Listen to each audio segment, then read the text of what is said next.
আজকে ঝিরিঝিরি বৃষ্টির মধ্যে আমার না খুব মোগলাই খেতে ইচ্ছে করছিল, তো নিজের আবদারটা মাকেই বলে ফেললাম। কারণ এই বৃষ্টিতে তো বাইরে গিয়ে কিনে আনাটা একদমই সম্ভব না।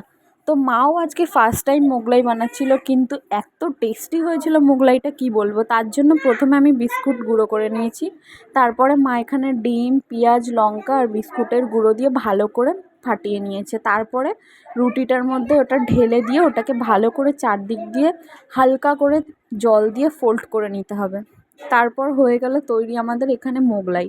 তারপর এটাকে ভালো করে প্যান বসিয়ে তার মধ্যে সাদা তেল দিয়ে ভালো করে ভেজে নিতে হবে। আর অবশ্যই সাদা তেল দিয়ে ভাজবে। আর ভালো কথা, যখন রুটিটা ফোল্ড হয়ে যাবে তখন ওটাকে হালকা করে বেলে নিতে হবে যাতে ফেটে না যায়, হালকা করে।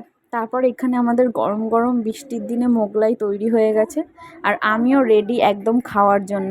আর সত্যি বলছি, তোমরা একবার অবশ্যই বাড়িতে ট্রাই করো, কারণ এই মোগলাইটা দুর্দান্ত খেতে হয়েছিল, সত্যি বলছি। আর আমি তো খেয়ে একদম এটার প্রেমে পড়ে গেছি। এবার থেকে আমি মাকে বাড়িতেই মোগলাই বানাতে বলবো, দোকান থেকে কিনে আনার কোনো প্রশ্নই হয় না, বাড়িতেই কম খরচায় হয়ে যায় মোগলাই। তো এত টেস্টি হয়েছিল, তোমরাও